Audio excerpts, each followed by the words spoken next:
Okay, so I had a couple of thoughts in terms of the upcoming exam, and here's what I came up with. Okay? Here's what I came up with. So, today in class, because I was looking over the material and I saw that, like, wow, I really don't even have an entire class worth of material still to present to you. Because of just what's been going on, like family situation wise, and that's going to be up in the air. I had last week, one night, put all the exam questions into like a folder on Brightspace so that I could quickly put the exam up remotely if I needed to. So the exam is going to be online. So exam 1 is online. It's on Brightspace. You can't see it yet. I'm going to make it available here. Well, I'll get to that in just a second. Here's my thoughts. Today, I'm going to cover the final little bits that I need to cover. I know a lot of you are very enthusiastic about the American Revolution. Actually, we don't really say a whole lot about it. Simply because, as Americans, we tend to see that as like the most important event since, the birth and death of Jesus. But in fact, at this time, it was seen as, pretty inconsequential, honestly. And this is a 100 level world history class, so we're not actually going to say a lot about it. I do want to make sure that we go over the China stuff that we haven't talked about in a while, the India stuff we haven't talked about in a while. Make sure that you understood Oloso and Wilford's 2 divergent paths of European state development, et cetera, et cetera. Basically just finishing going through and literally talking about each of the questions that you're going to send the exam. That's today. Tonight, I'm going to put up a discussion forum. So there's going to be a discussion forum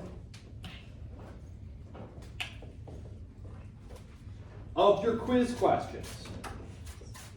Because remember, the quiz questions are about, that is about, not exactly, about 75% of the exam questions. So those will be up there along with the answers for you to see in a discussion forum. Okay? So you'll have tonight and all day tomorrow to look at those. Thursday, the exam will go live for you to see. However, you do not need to take it Thursday. Just because of kind of all the things that have been going on, I've decided you will have from Thursday to Sunday at midnight to take this exam. So if you're someone who says, nope, after hearing the professor talk today, after reviewing the quiz stuff tomorrow, I'm ready to rock. Thursday, let's do it. Great, go ahead. If you're someone though who says, you know what, I want to have some extra time, go revisit some of these lectures, reread a chapter or two, totally fine. You have until Sunday at midnight.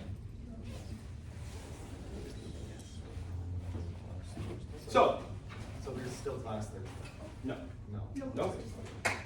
You will, because we were going to meet to take the exam, but I had already put the exam online, which I can't tell you what a huge pain in the butt that is. So here it is. I got great feedback with the online exam that I did last semester, which was the first time that I've done this. I had been doing just like traditional pen and paper stuff previously. So, are there any questions about that? Like this specifically. Now I'm going to talk more about like what's on the exam specifically. Are there any questions about this? Discussion forum with the quiz questions and answers. Exam will go live Thursday at like 12:01 in the morning. I know some of you are just going to be sitting there just waiting to take this exam. And then it will be open until Sunday at 11:59. Okay. It closes at that time, by the way. So like there's not going to be a time limit on it, so you can sit there for as long as you want, but it will automatically close at midnight at 11:59. So, just make sure you're done before then.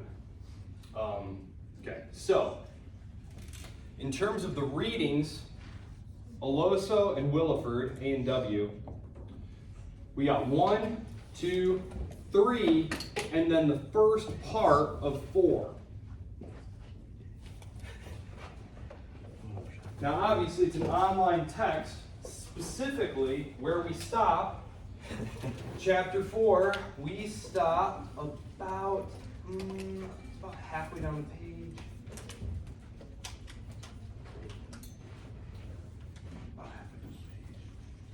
Yeah, it's 44% of the way down the page. The French Revolution is the part where you're stopping. So you'll do like the slave trade, the Enlightenment, the American Revolution, and then you'll hit a section that says French Revolution. Stop. French Revolution. Don't proceed. Do not do the French Revolution. Because the French Revolution, the American Revolution, you know, again, as Americans, we tend to think of it as like basically the event in world history. And maybe like retrospectively, if you want to think about that as like being more important than it was, sure, of course. I don't think very many people were understanding that, you know, someday these scrappy little 13 colonies were going to be the global hegemon.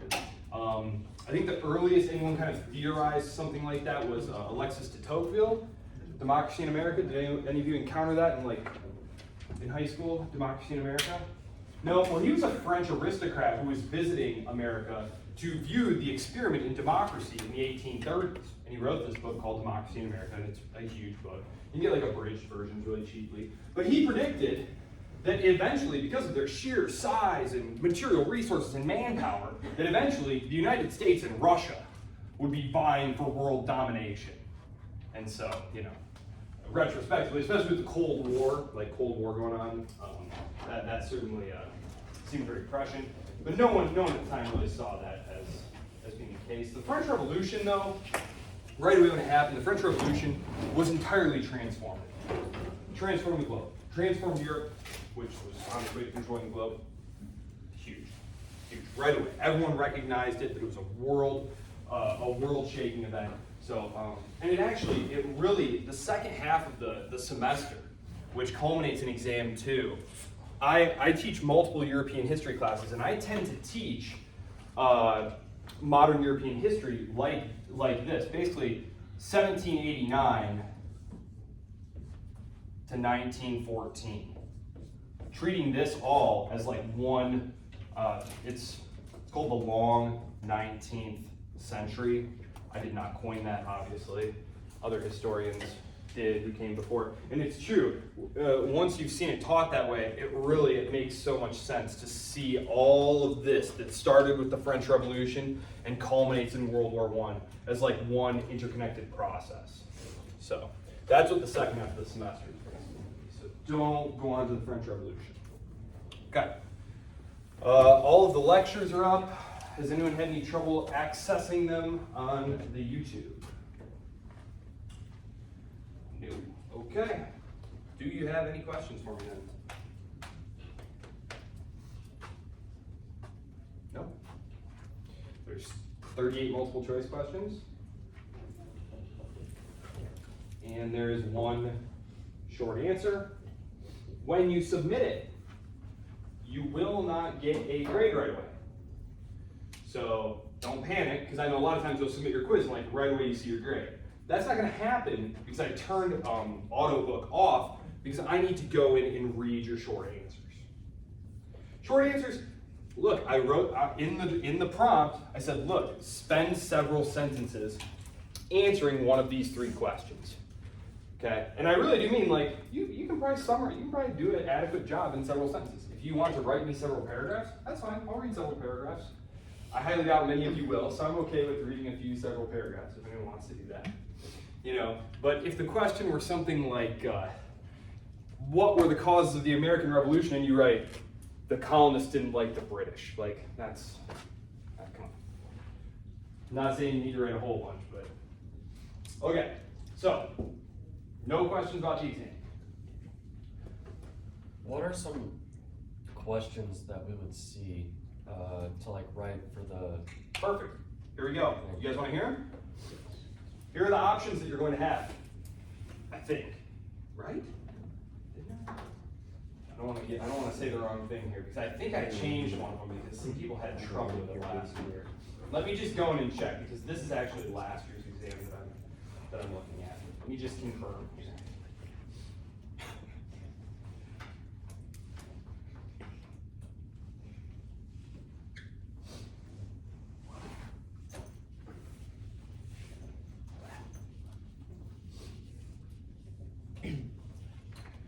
Okay, here we go. Let's see. God bless you. Okay, and the short answer. Okay. Here were our prompts. Yes, I added a couple. Yes, I replaced one and added 2 more. What were the causes and consequences of the 30 Years' War? I would be very tempted by that question. What factors precipitated Europe's period of exploration? That means, why did the Europeans suddenly start thinking it was a grand idea to go sailing off into the Atlantic Ocean, which was insanely dangerous? I cannot overemphasize enough how dangerous it was and just how unpleasant it was to be on one of these ships. What was the Columbian Exchange and what were its impacts? This is something that Aloso and Williford go into incredible detail on, and I try to balance out my lectures with what they tend to underemphasize. And certainly, chapter 3, the Americas in Columbus, they spend several pages worth talking about the Columbian Exchange. This is, of course, that great exchange of flora and fauna and microbes between the old world and the new. And then 4, what factors influenced the divergent British and Spanish colonial developments? This could be anything from religion, this could be anything from religion, geography, ideology. We spent a good deal of time talking about the different ways. I had them all up there. I had the Spanish, I had the British, and I had the French up there as well. But the French footprint was very light. There wasn't a lot of community building there, so I just left it there. Yeah. Any questions? That was a good question. Do you mind repeating the first one? Yeah. What were the causes and consequences of the 30 Years' War? What was the last one? What factors influenced the divergent British and Spanish colonial developments? Why were the Spanish possessions full of just plantation agricultures and single dudes, or the second sons of nobles who'd marry up with like local women? Why was that going on? And why in British North America did you have a bunch of like small family homesteads that were intensely particularist and religiously divided? Why? So, what specifically are you looking for? Are you looking for important events, or like more like an overall narrative, like both?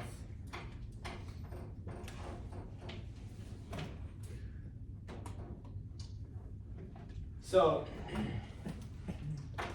if I were answering question number 2, for example, I would obviously start with mentioning the importance of the Silk Road, right? That all of the advanced economies, the innovations that were coming from the East, right? So the Silk Road was extremely important to European commerce and lifestyle, right? And then I would talk about 1453, right? You have your book available to you to do this. So it's not like you need to be like, oh, and what was that date again? Oh, like 1453, hugely important date. What happened in 1453?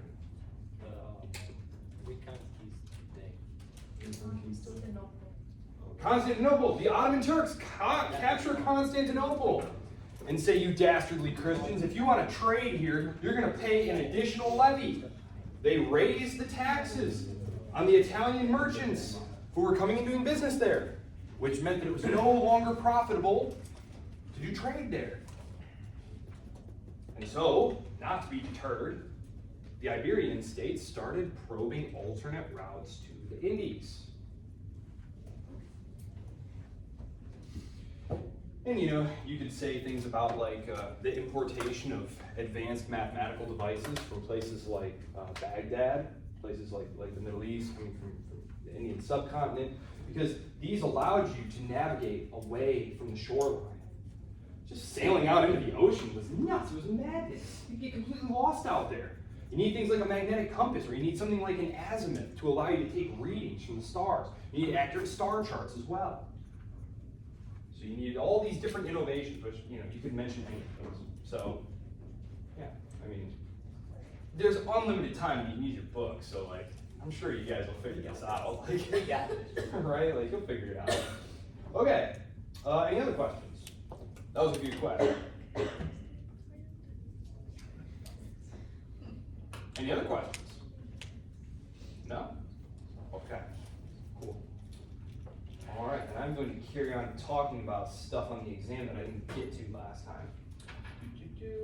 Yes, so let me first talk about the divergent paths of European state formation, because this is something that I know I did not get to touch on, but there is an exam question about it. And I don't think it was one of your quiz questions either.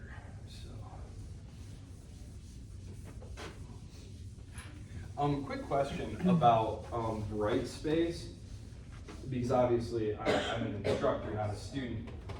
Whenever I create an announcement on bright space, I always hit the button that says send an email to all of you.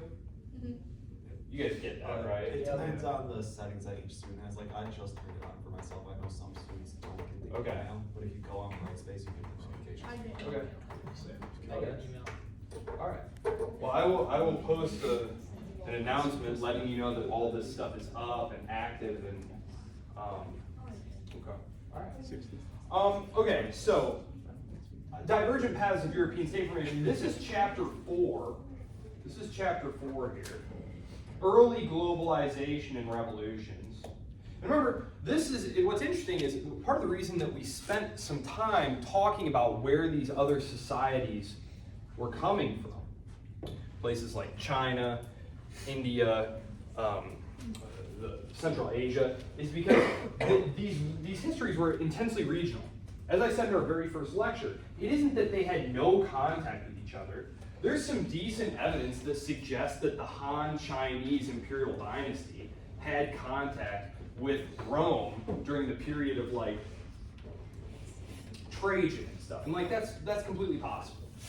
That's completely possible. But this was not sustained cultural and economic exchange, right? It's not that, well, we had some emissaries, some kind of like a delegation. I don't know if you want to imagine like a diplomatic delegation going and paying a visit, and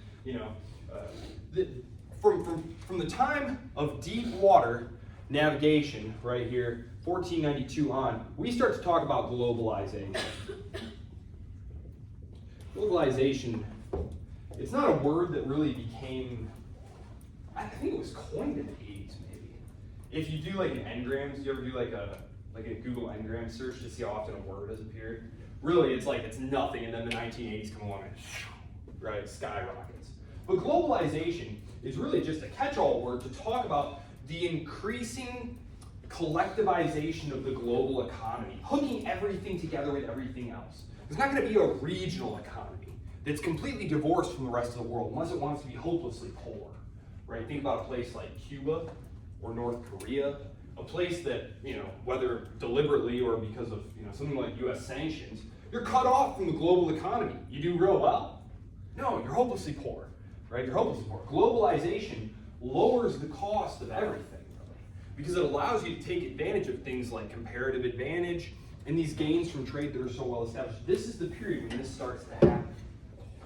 Now, that's what they're talking about with early globalization. So you'll hear talk about phases of globalization, but really what was happening is as technology got better, these trends simply intensified, right? Think about something like the emergence of the telegraph.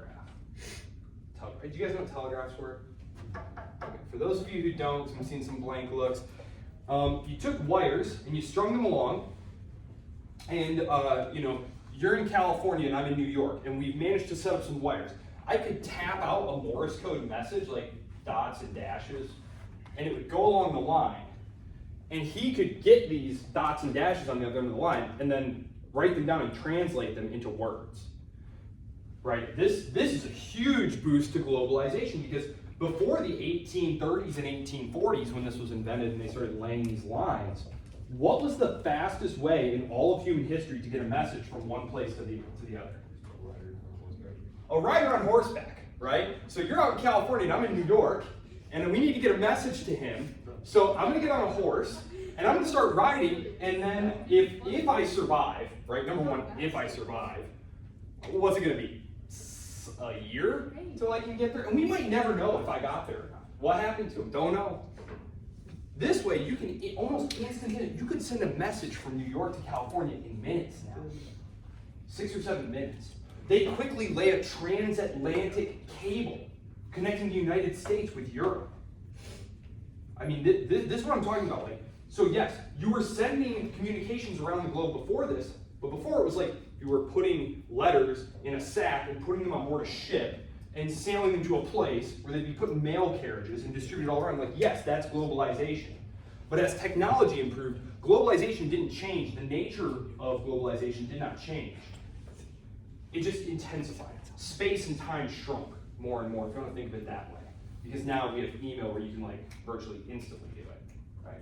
Okay. So, okay. We talked about, okay, so development of nation states in Europe. This is right near the top of 4, and Olympus and Wilford, this is a 100 level like survey course, and so of course everything that I'm going to say here you'll learn later is like much more complicated if you continue doing historical studies. But there are 2 basic paths of European state development. European state development. One is absolutism. Okay, and the archetypal example here is France. Okay, absolutism. Absolutism sought to build a state that entirely revolved around a very powerful center. In the case of France, obviously, it was the French king. Now remember, the feudal kings had been very weak, and they had had to basically rely on nobles out in their provinces, who sometimes weren't entirely reliable. What they get replaced with from about the, let's say, the 17th century to an 18th century, they get replaced with professional bureaucrats, right? We talked about this with the case of China. China did this very, very early. China did this, 1,000 years before the Europeans did this.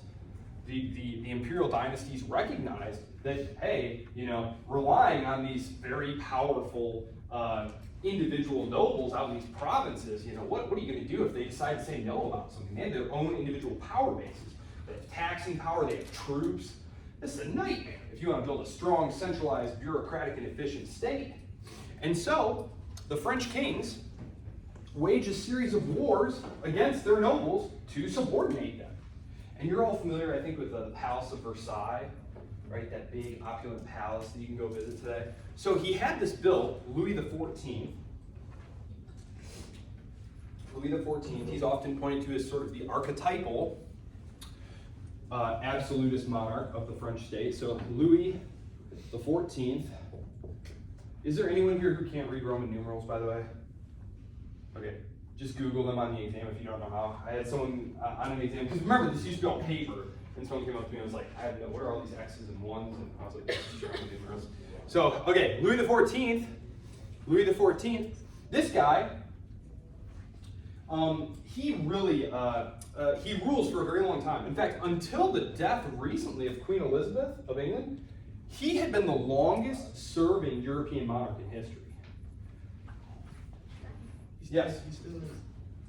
I believe Queen Elizabeth II passed I him. think he is technically higher because he started reigning when he was like 4 years old, as opposed to her when she was 20. Longest living versus longest reigning? Mm-hmm. Yeah, that might be true. Is that true though? I'll have to check into that. Let me see.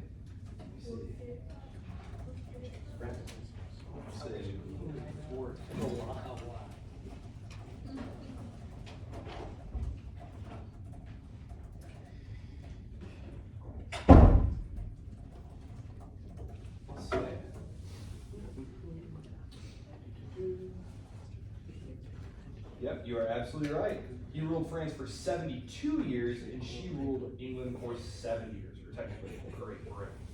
So, yes. But I think his is more impressive, even if she lived longer, because she didn't live that much longer than him, and he was doing this at a time where if you were sick, a doctor was gonna put leeches on you and stuff to drain the bad blood through you.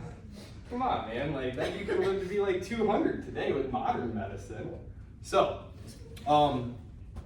King Louis XIV, he comes up with this great idea. Because when he's a young lad, as you mentioned, which one's your name again? Levi? Yeah. As Levi was pointing out, he takes the throne when he is very young. He's just a small boy. He's 4 years old. He's not ruling in his own right. He has a very powerful minister named Mazarin who is ruling in his name. And they have this brutal fight with the nobles called the Fronde, and they put them down.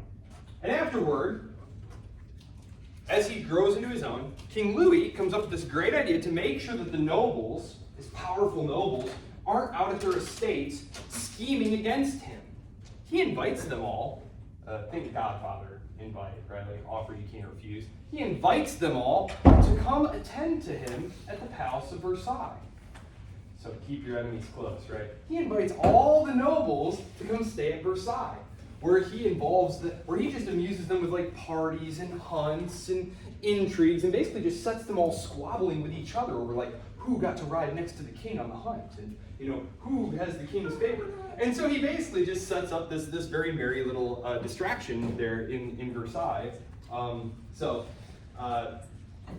Because what he wants is these powerful nobles out of the way. Out of the way. These people could be incredibly disruptive. As he's sending all of these bureaucrats out into the provinces to do things like enforce new laws, collect new taxes. We're going to see, when I talk about the American Revolution in a few minutes, the Sugar Act. The Sugar Act. This is a perfect example. You had this effort by the British to send out people to start collecting something that, well, I'll get that in a minute.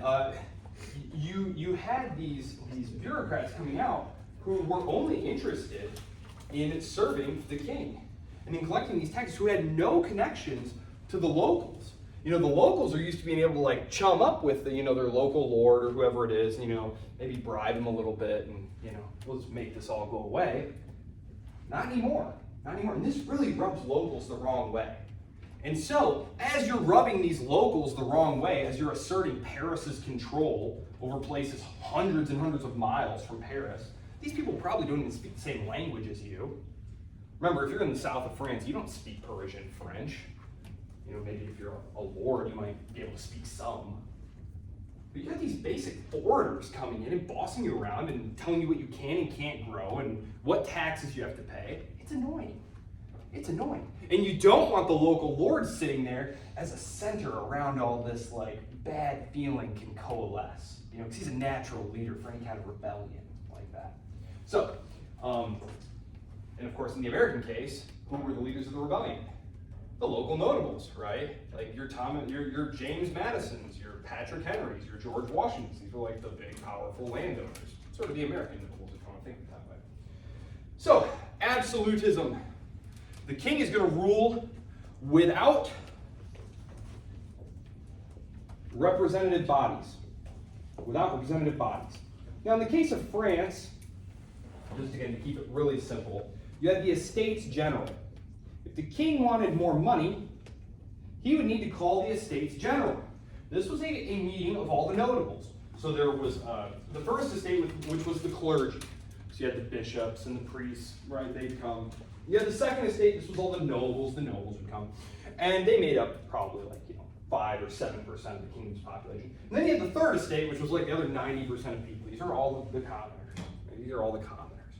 And you had to get together and you had to vote new taxes to the king. Well, the French kings don't call a parliament, don't call an Estates General during this period. They rule without one. They rule without one. Now, we saw in the case of England, wait, I should say one more thing about this though, so you don't. Because I know this is one of the questions on the exam. The kings who are doing this, the French kings who are doing this, these are the Bourbons. Okay? These people, these French kings, these are the Bourbons. I'm not going to go into who came before, but basically they're like a cadet branch of going way back. So that's the Bourbons. The Bourbons are the ones who build that really powerful, centralized, absolutist state. And France is the top dog in Europe as far as military power goes. Again, sitting here today, my students always kind of smile. I didn't see you smiling. Like, no, seriously, France was like super powerful militarily. Like, you didn't mess around with France unless you wanted to get into something. Like, you know, again, the experience of World War II, I think, very much colors our reflections on that. But no, seriously, France was like not something to play with. And this was true even before Napoleon. They were a super powerful military establishment. Now, absolutism. The other path of European state development, again, you can call all sorts of different like things, but like it broadly falls under this idea of constitutional or limited government. Okay? There's not like a clean way of saying this. Not a clean way of saying this. But there is a set of rules that bind the monarch, right? That the monarch is not above the law. That the monarch is not the state itself. Louis XIV is said to have said, like, I am the state. Like, all things emanate out from me. This was not the case in a place like England, which is sort of your archetypal constitutional state of the period. Because remember, the English Civil Wars kick off because the Stuart kings are looking at this awesome absolutism going on in France, and they're like, we should totally do that. We should just tell we should just tell Parliament to, you know, stick it where the sun don't shine. We're in charge here. We do what we want. And Parliament was like, yeah, we don't think so. Right? That's what the English Civil War is all about. Is the king subordinated and accountable to Parliament? Is the king subject to the laws of the land? In France, that question didn't even make any sense. Political theorists like Jean Baudin, they would have said, this proposition doesn't even make any sense. How can the king, the progenitor of law, how can he be subordinated to the law? That doesn't even make sense. The English disagreed. And they chopped off Charles's head when he proved reluctant to agree. England, constitutional government. Eventually, we get the limited monarchy, the parliamentary monarchy, limited monarchy, or parliamentary monarchy.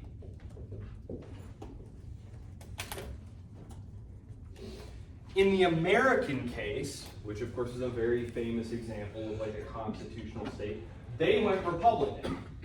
They went Republican because a republic can be constitutional, right? Now gradually we became a democratic republic, right? A democratic republic. So there are still rules in place, but now these rules can pretty clearly be changed by large amounts of people voting, right?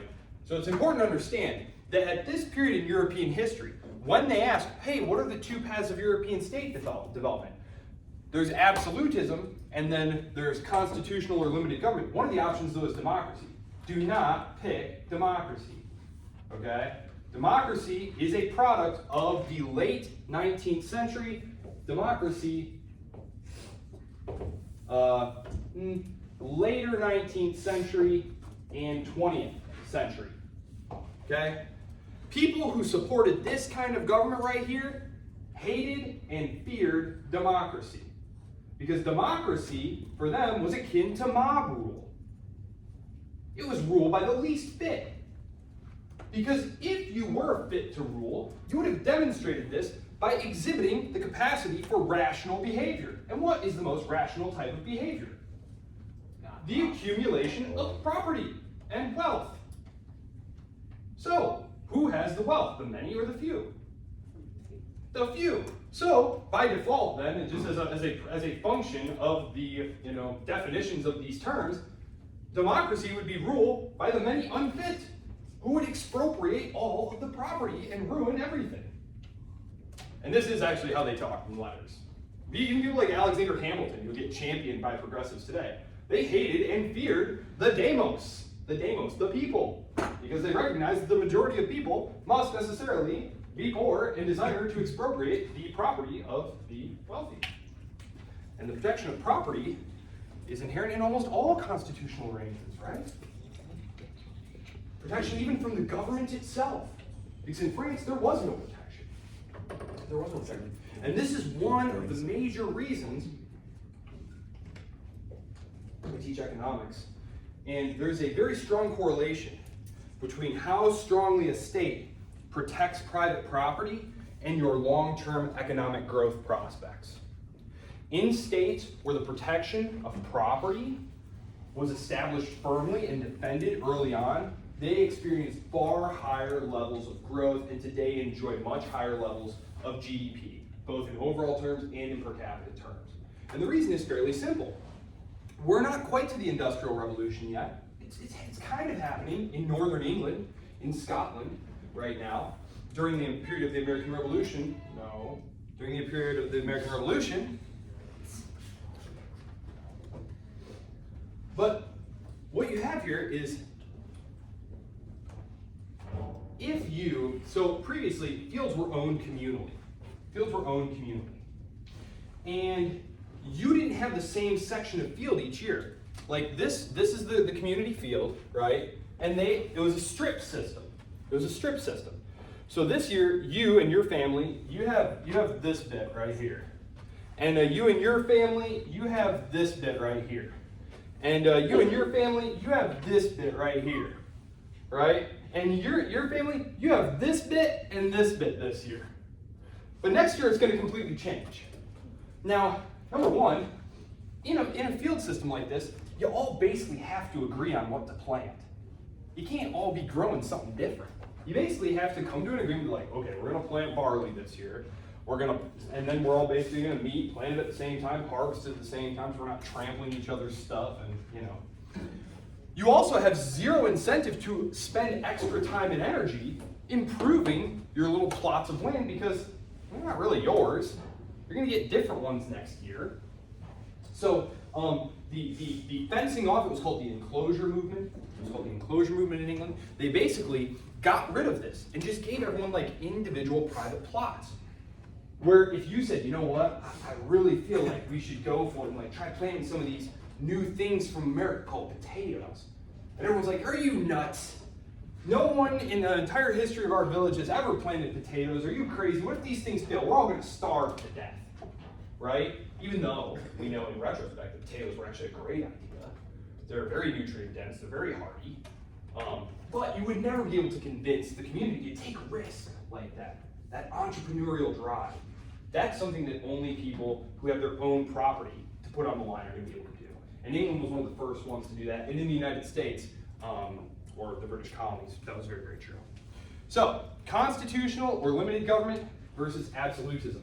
Those are the two basic paths of European state building. Obviously, this is oversimplifying things, but for the purposes of this class, this is it. Any questions?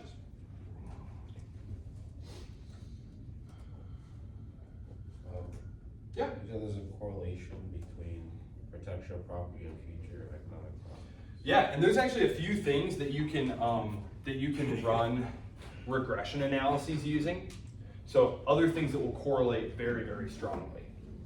The fewer regulations, the lower the taxes historically. So like the smaller the regulatory state, the lower the taxes, the more secure the property, the higher long-run growth trend is going to be. Certain states where that have kind of messed that up, where so like there are some kind of confounding states in there, are states like the UAE, right? But that's just because like it's this tiny little state with like 10 people, and they have like a bajillion barrels of oil, right? So it's like, okay, well that one we can kind of see why that doesn't fit the pattern there. But yes, as a general rule, for example, states like Hong Kong, not really a state, but it was a complicated territory, but Hong Kong, Japan, Korea, the United States, the UK, do what? I said no, that's a notification you should check. I'll check it later.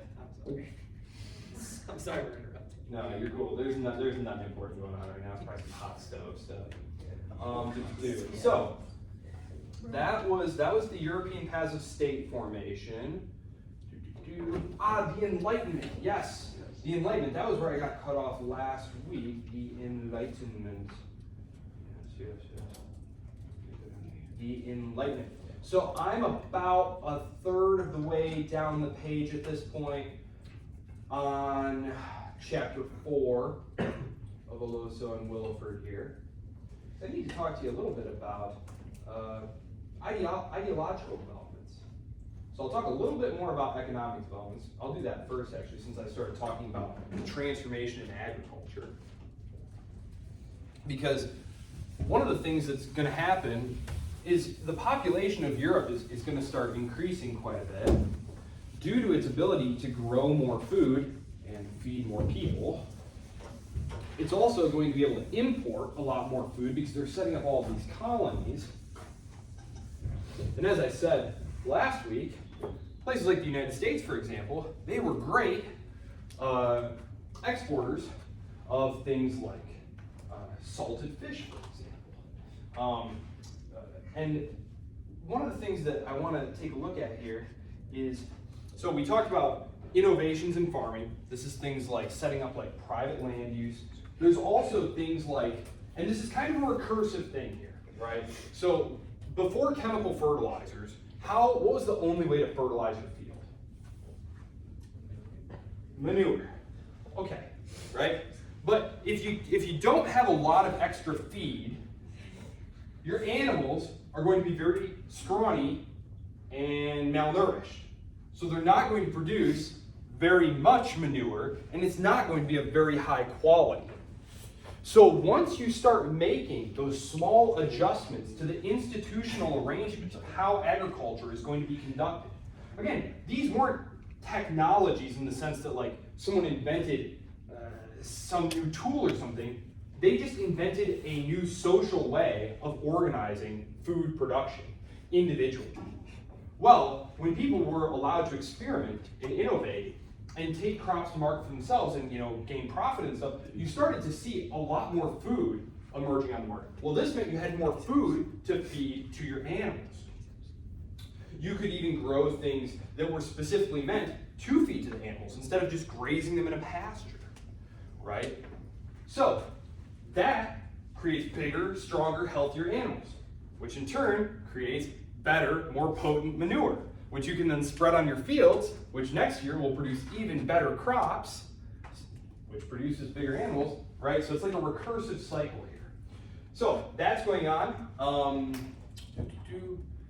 I talked about the triangle trade, which I don't want to say anything else about that. Okay, so industry. This is maybe a little, okay, so industry. The only really industrialized state at this point is pretty much England. One of the first places that you were going to see industrialization was in textiles. That is the making of fabrics. Then there was armaments. Okay, the state kind of had an interest in both of these things, right? Because as you're getting these bigger populations and these more powerful states that can raise more taxes, what can you also raise a bigger one of? If you're the king of France and now you have more people and you have more tax revenue, you can raise a bigger army. You can raise a bigger army. Sweet. Definitely be wanting to conquer Belgium, right? Like every French king, want to go conquer some Belgium and stuff. Well, what do you need? You need uniforms. You need guns. And so it's not surprising at all that some of the early industrialization is focused in these two areas, because it's actually quite an undertaking. In the English Civil War, for example, you'd literally have you'd stick like a card in your hat. Like you'd all be in like normal looking clothes. Like you didn't have uniforms. Like you were all just like normal clothes. And it was like, okay, all the guys on our team, we'll just wrap a white bandana around our arm. And okay, we'll put a yellow like card in our hats. Better to have uniforms, right? The clearly distinguishable uniforms. So, okay. Yes.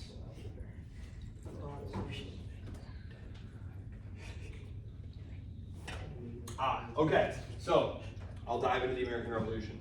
First off, what war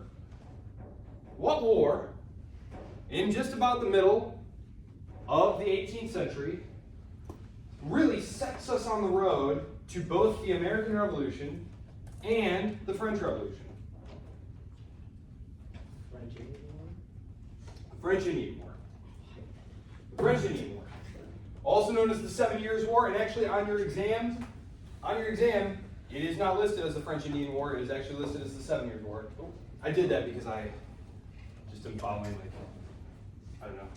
So that's the international convention, is just to call it the 7 Years' War. So, 7 Years' War. What were the consequences of the 7 Years' War? Forget what it was about. That's all too esoteric, although part of it was George Washington's fall. What were the consequences of it? What was the major consequence? French drained a ton of money. Okay, so the French get kicked out of Canada. Yes. No more French Canada. That's all British now. So the British have Canada, they have the colonies. The only other imperial power who's hanging out now is Spain, and they're down in Florida. Which, well, you know what? Florida is awesome now, but back then it was like malarial and awful and full of Seminoles who would kill the heck out of you. I mean, it was a tough place. So Florida was not all that back in the day. So, but point is, the French lose Canada. And as you said, they spent a ton of money. You were going to say something. No. Okay. I was just scratching my ear. Not a problem. I too sometimes scratch my ear. So, the French spend tons of money. And they lose. They lost all the wars. If you remember, I wrote them up there. They lost the War of the Austrian Succession. They lost the War of the Spanish Succession. They lost the 7 Years' War. Just losing all these wars. So, for the American Revolution, forget the French Revolution. I'll come back to that and say a few words, next week or whenever we do that, about that. For the American Revolution, road to the American Revolution. Okay, 7 Years' War. What are some things that come about as a result of the 7 Years' War? We already said the French are driven out. No more France. No France in North America. But what else? The war costed the French a lot of money. Who else did it cost a lot of money? The British. So they charged the colonies. So the British want to start taxing the British North Americans. Want to tax colonists. So there's no more France in North America. I'm actually going to erase that because you already know that. That is an underlying structural feature of this, but the British want to tax the colonists, and they also, this is critically important, they want to keep colonists away from the Native Americans. Oh. Okay, what does that mean? Well, what it means is that the King George, drew a line basically right along the Appalachian Mountains and said, hey, you guys all got to stay on this side of the line. Because all the Native American peoples are over here, and if you guys keep pushing into this area, it's going to cause all kinds of problems. There's going to be fights, there's going to be wars. Then we're going to have to go fight some wars. Wars cost money. We're trying to save money right now. The crown is $122 million in debt, which back then $122 million was, that was real money back in the day. Now I think the U.S. government spent that while I was talking just now. They most certainly did. Pulled the debt clock. Okay. But this is exceedingly unpopular. The French are gone. It was the French and their Indian allies who for years had been a big problem for those who wanted to venture out into the lush Ohio River Valley. Ooh, this is going to be great. Now the French are gone. We're going to go in there now for sure. And the British government says, hold on. You're actually going to stay right here. Not popular. Also, we're going to start taxing you. Because, I mean, after all, guys, you did sort of kind of start this thing here. Technically, Frederick the Great started it, but you guys kind of started the war here, and we helped you out a whole bunch, and, you know, the least you can do is help pay a little bit. Now, initially, what's funny about this is Grenville is the, there wasn't a prime minister yet, but I'm just going to call him a prime minister. Prime minister at the time is Grenville. It's really interesting because he initially says, look, let's just give the colonists something easy. The Sugar Act. Sugar Act. And what he says is, look,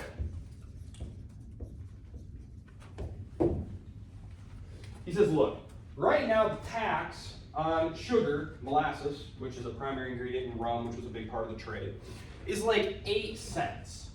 And all the colonists are dodging this tax because the English government is far away in London. And you, the enforcement guy in London, you're pretty poorly paid, and you hang out with us most of the time, so you're kind of like one of us, right? We're all British. And we say, hey, listen, we'll give you 1.50 pennies on everything that comes in here. We forget the 8 cents going back to England, right? Cool. Right? So this is what's going on here. So Grenville says, look, clearly 8 cents is too much. The colonists don't want to pay 8 cents. So what we'll do is we'll cut the tax in half. We'll make it 4 cents. The tax on sugar, we're gonna give them a tax cut. We're gonna go from 8 cents to 4 cents, and then the Americans, the British Americans, they'll start paying their taxes. If we just give them a tax cut, they'll stop dodging the taxes, and they'll start paying a little bit, and that'll be good. Well, the thing is, they also sent out new enforcement officials. They started building up a bureaucracy in America. Remember, the United States, is it okay if I call it the United States sometimes? You guys understand I'm talking about like British America. Yes. Okay, sometimes I'm just gonna accidentally call it the United States. So the 13 colonies, they had been ruled under benign neglect. Think about it. They arrived in like 1619, right? 1619. What's going on in 1619? We're just about to get into the opening phases of the battles between the Stuart kings and Parliament. The English Civil War is about to happen. The English government for the next, 100 years is going to have plenty of stuff going on.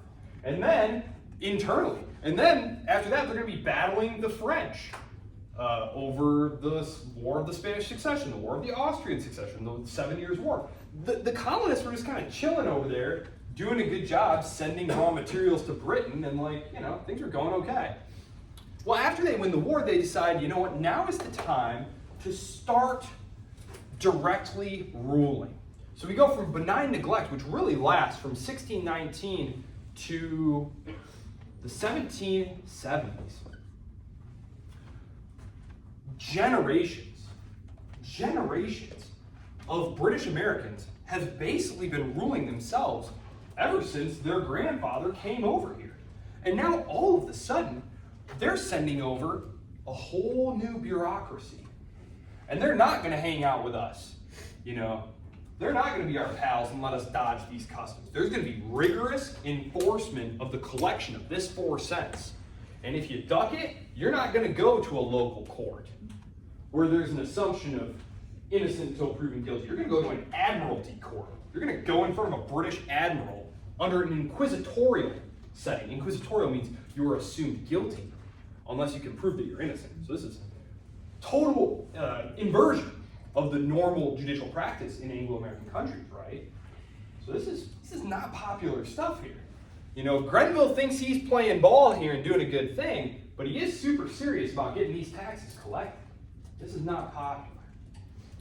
And I am not going to go step by step through the whole travails of the Revolutionary War. I will say though, that it is this Sugar Act, this very first attempt. All of you have had American history. You know that there's the Stamp Act and the Boston Tea, all that stuff, right? This was the first one. And right away, you had members of the American aristocracy. People like Virginia planters. Virginia was the largest colony. It was the most populous colony. It was the wealthiest colony. It was the most important colony. Virginia like all of the other colonies, had their own representative bodies. Okay? In Virginia, it was called the Burgesses, but it was basically just a local parliament where all the local notables, the businessmen, the landowners, they got together and basically ran things. And this is how things have been going on forever. Forever. Right? And so right away, there is a protest, not just against the tax, not just saying, look, King George, because they start sending petitions. They get together and they draft petitions. And a lot of them want to make economic arguments, saying, look, Your Majesty, I understand that you need money, but actually this is going to be bad for economic activity. And, Britain will get much more out of this if they just leave us be. But some of them, like Patrick Henry, anybody want to say the line? There, which one you got? Give me liberty, give me death. Give me liberty or give me death. This dude was always from, his Twitter would have been so lit if there had been Twitter back in the day. He's like 24 years old at this time, and he just gives the most rabble-rousing speeches. He's great. He is one of those who says, no. Economics has nothing to do with it. It wouldn't matter if this was the greatest economic idea since the wheel. Parliament has no right to tax the colonies because we are not represented. And they pointed to the Virginia Charter that was granted by the king that explicitly acknowledged their equal rights as Englishmen. And they said, this is where the power to tax comes. We love being ruled by you, King George, but we'll handle things on our end, and don't worry about it. So,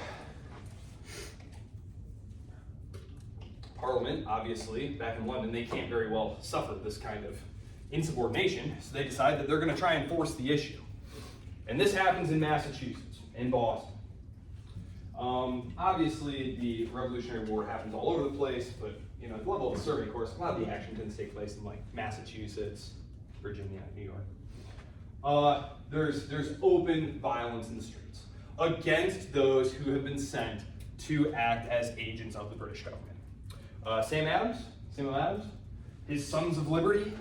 Well, basically, they get themselves whipped up into a good old lynch mob, and they make an effigy of the tax collectors, and they go to his house, and they break in and smash everything to pieces, and then they go to the governor's house, behead an effigy of him. You know what effigy is?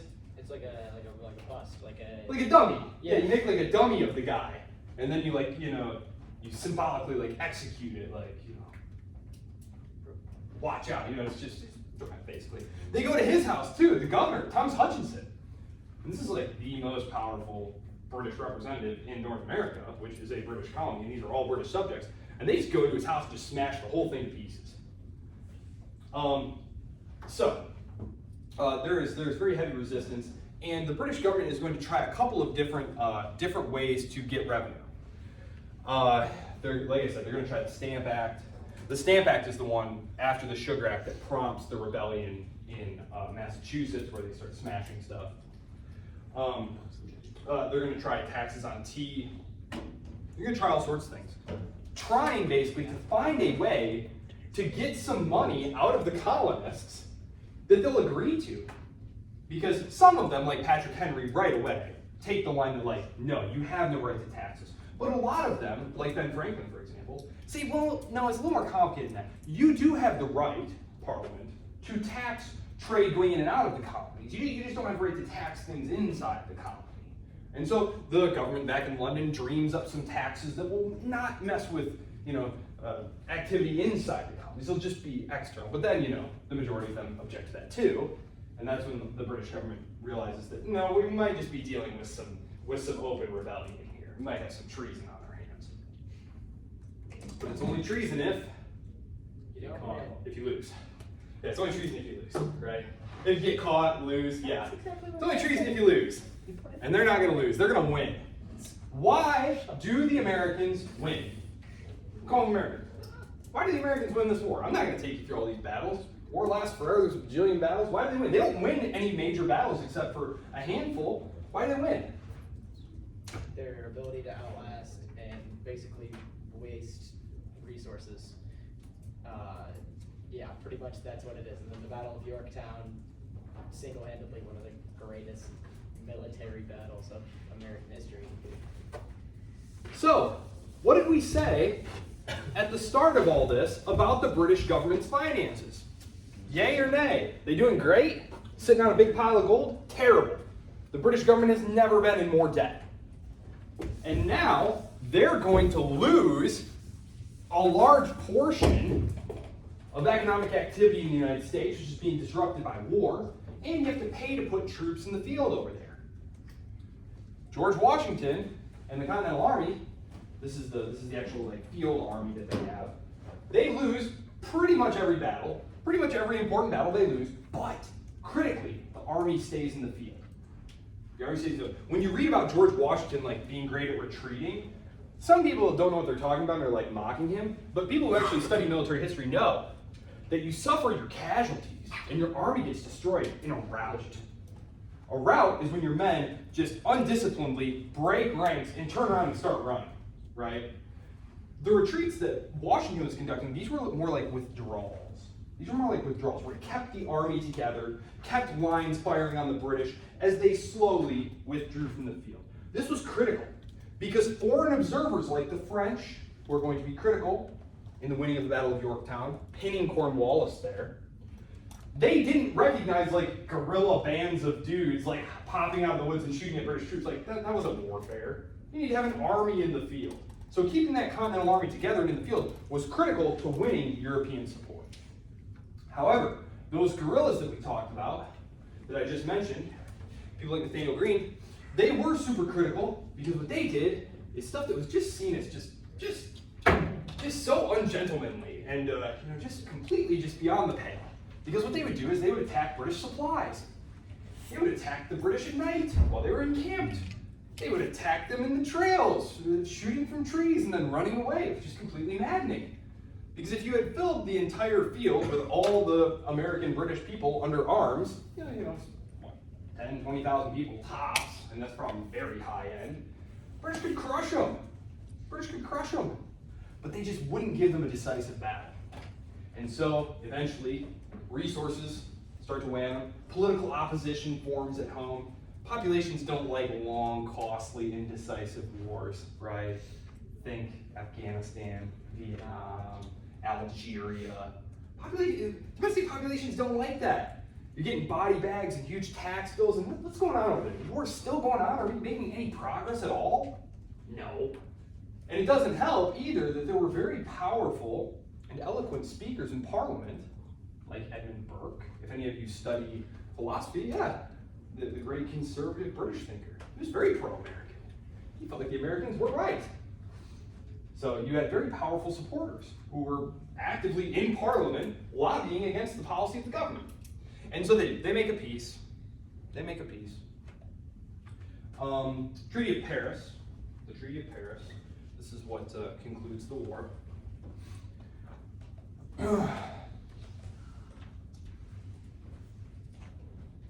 Now, on the exam, they're going to ask you what the war was about. And what would you say? What, the Revolutionary War? Mm-hmm. The American Revolution was over this central issue. Remember the 1619 Project came out and tried to tell you that it was all about slavery? It wasn't. What was the issue? Taxes. Who has the right to tax? This is critical to state power. If you don't have the right to tax, you can't do anything else. Everything else the state wants to do needs money. So if you don't have taxing power, you don't really have any real authority. You can ask them for stuff, right? The Articles of Confederation. Sorry. No, you're quite all right. That was exactly where I was going with this. So the American states joined together under this Constitution called the Articles of Confederation. Y'all know about Shays' Rebellion. Now, the Articles of Confederation were exactly what they sound like. It was a confederacy where each of the states had their full rights and autonomy, right? The central government, it didn't have any taxing power. it could ask for voluntary contributions from the states. The states had just fought a very long, very costly war, and none of their finances were in good shape at all. And that's one of the things where we look at kind of what could have been. What could have been, right? Could the Articles of Confederation have survived? And what would the Confederate States of America have looked like, the Confederated States of America look like, if the war had lasted like a year? Or if the war, hadn't bankrupted most of these states? Because very quickly, the Articles of Confederation get some very powerful pushback from nationalists. From nationalists who want a strong central government. These people are ironically called Federalists. So if you read the Federalist Papers, the Federalists, these are people like Madison, Washington, Jay, Hamilton.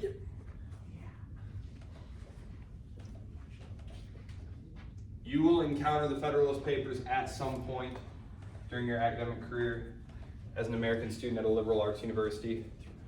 This was a set of papers, articles, that these guys wrote defending a constitution that they wrote to replace the Articles of Confederation. They wanted a powerful central government that could command taxes,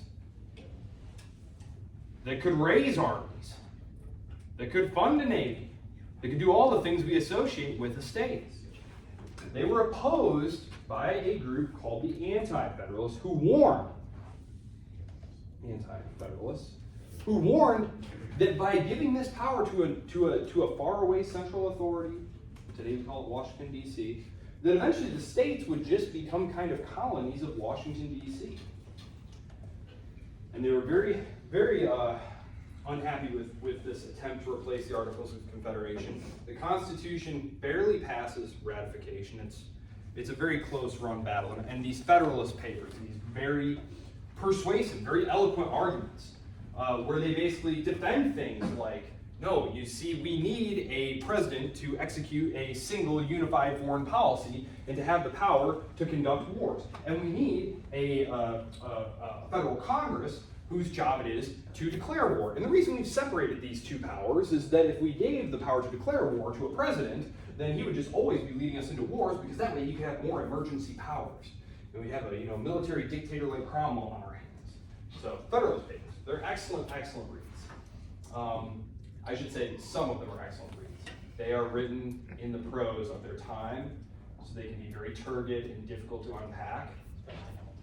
Yeah, I love the long sentence. Faulkner was like my guy growing up. I was actually a double major, and lit was one of mine. So like Faulkner, the endless sentences, that doesn't bother me, but if you're unused to it, like Hamilton's sentences go on forever. With like a lot of little parenthetical asides, and then he just keeps right on going, so. Yeah, but they're great. The Federalist Papers. The Constitution is ratified, barely, but it is ratified. And the United States government is born, as we know it today.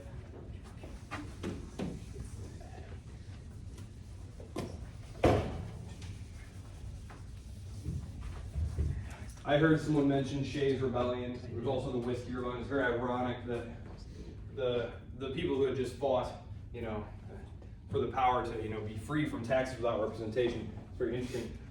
One of the first things that they did was raise armies and militias to go crush tax dissenters out in like western Massachusetts. So the irony is not lost on me. Conceived in Liberty.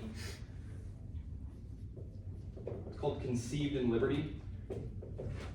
There's a really good book that basically explores the formation of the Constitution, the debates around that time, and really does a good job grounding like the economic motivations of the different people involved. And I'll just give you one example. And admittedly, this is not an original argument that he makes. I just think that this guy does a good job like putting everything together. It's free online, like, and you can listen to it as an audiobook for free as well. The Institute put it out. But back in like 1913, I think it was, Charles Beard, this American historian, released this book, The Economic Interpretations of the U.S. Constitution, where he basically argued that really it was about getting paid. Because you had all these soldiers who had been paid in worthless script, worthless paper money. What the government would do is, paper money was issued this way. I'm the government, and I owe you $100 to fight in my war. So I give you $100 in paper money, right? And but it's backed by my promise that in 5 years, I'm gonna pay you back this much hard specie, silver, usually it was silver, but it could be gold. And that's what gave the money its value. Well, this was how the Continental Congress and stuff had paid for the war. And at the end of the war, you got all these soldiers with all this paper money, and the government's like, oh, dang, totally forgot about all that. Listen, we can give you about 1% of that, 2% maybe. So these soldiers are basically stuck with like, okay, you can get 2 cents on the dollar, or you can get no cents on the dollar. And so you had these speculators, these Eastern speculators in like finance, who went to these like people, these soldiers who had returned home to their homes, and they buy up all of this paper. They buy it all. They say, hey, the government's only going to give you 2 cents on the dollar. I'll give you 4 cents on the dollar. And you're like, well, 4 cents better than 2 cents, I guess. Then they took all this money, went and lobbied to create a powerful government that had the taxing power that could then pay back all of that money at full value. They made a killing. You ever heard of Robert Morris? He basically financed the American Revolution. He was one of those guys. And like, this is all true. And this is not to say that they also weren't ardent nationalists, but it is hard to ignore that they did stand to make quite a bit of money off of this. So, if you're interested in that kind of stuff. So, Florida State, blah, blah, blah, yep.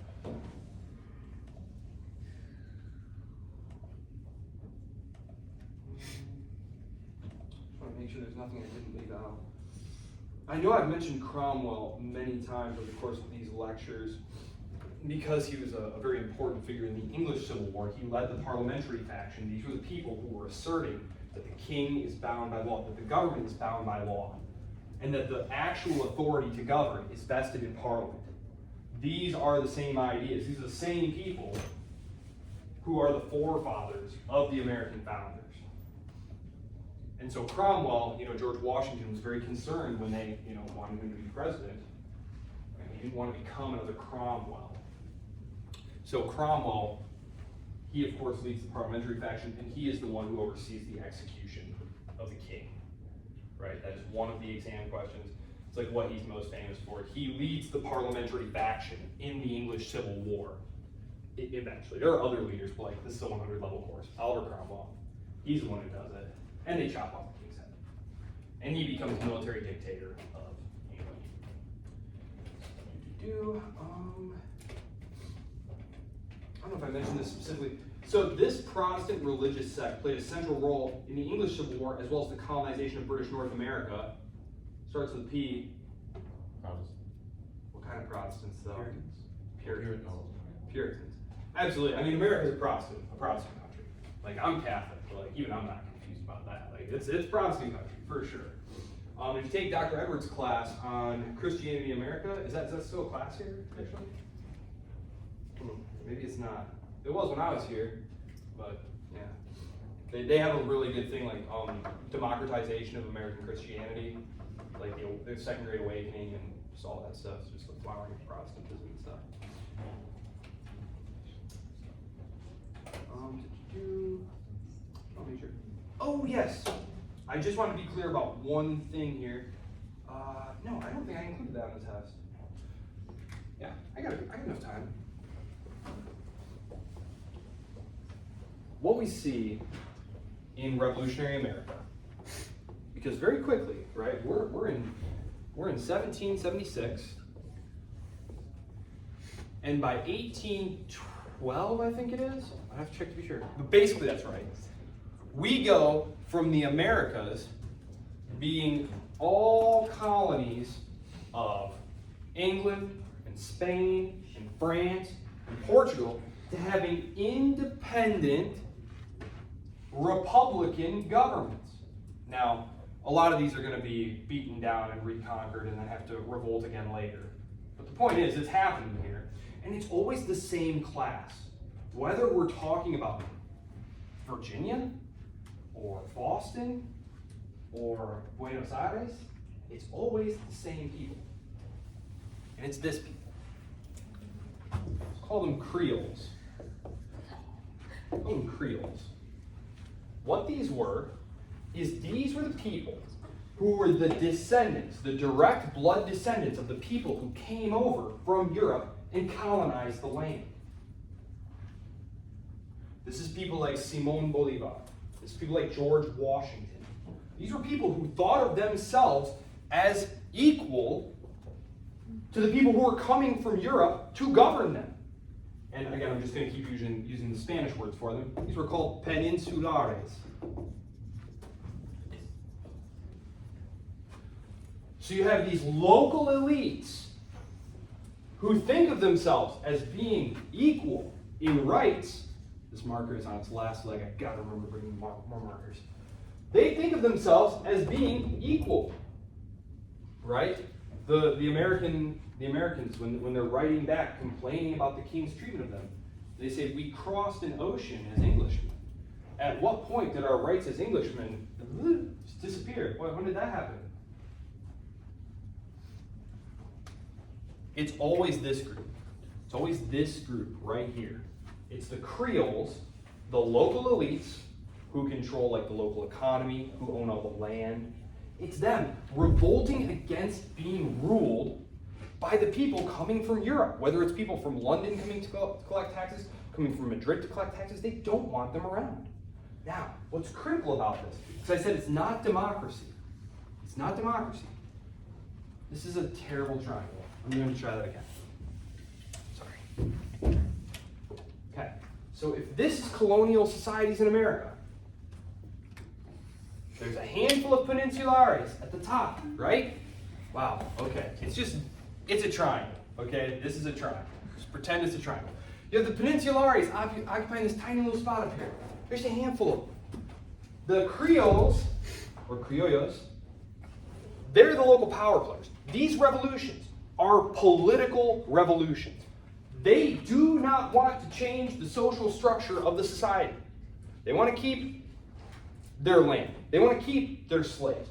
They don't want democracy. They don't want the poor people voting either. They basically just want the peninsulares gone, but they want the rest of society to stay the same. They want that same pyramid, only they want to be at the top. When we reach the French Revolution and the Jacobins, people like Robespierre and stuff, these are people who don't just want a political revolution. They want a social revolution. They want things like political democracy and racial equality. That's a completely different kind of revolution than what the American Creoles, whether it's the Virginians or the Grand Colombians, they just want the peninsulares out of there. They basically want society to stay the way it is. And that's why there's so many battles over voting in the Constitutional Convention. Because the elites, when you read the Constitutional Convention papers, you have to understand, like, these are the American elites. And so when they're talking about voting and stuff, they understand that it would be very inflammatory and probably a dagger to put something about voting in the bill itself, because they don't actually want all those dudes out there voting. They basically want them to be the ones controlling things. So they leave it to the states. They leave it to the states. Yeah, so, any questions about this? So whether it's Washington or Bolivar, they want political revolutions. They want political revolutions. And they want republics. They want limited republican governments.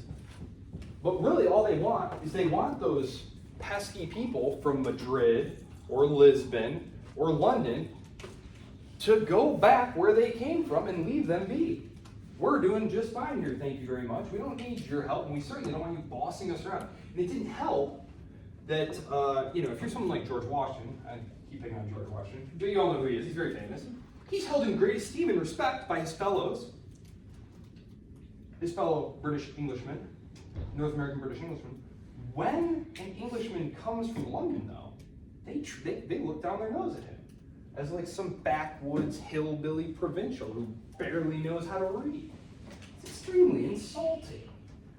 So it's not like they came over and were like, my good men, I am here because of our joint project together that we will accomplish. No, they treated them like garbage. It annoyed them. You know, you have to think, that kind of stuff does matter. Especially in an age when pride and honor, that was a real big thing. Duels are still fought at this time. Alexander Hamilton will actually be killed in a duel, which I think most of you know, right? Yeah, we've seen it. Spoiler alert. The musical, yes. Have you guys seen Hamilton? Okay, so yeah, Alexander Hamilton gets shot in a duel of honor, right?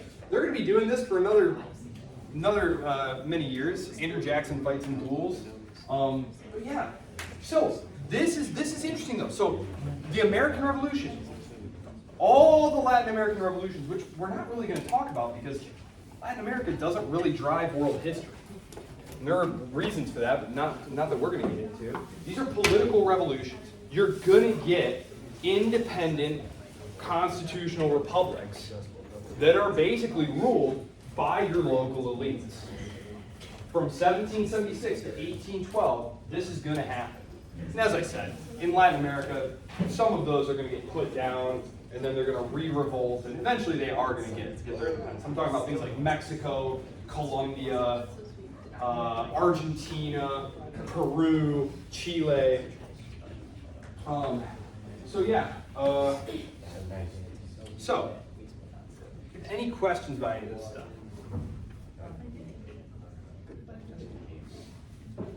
Any questions about the exam? Anything occurred to you about the exam? Yes. No. Nope. I was going to give the exam on Thursday, but I already put it online. And people like online exams, I'm told. So, yeah, which is fine with me. I don't care.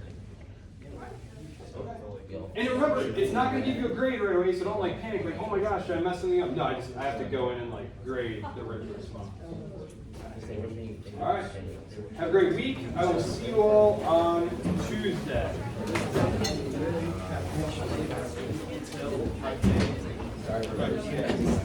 How did they move all that?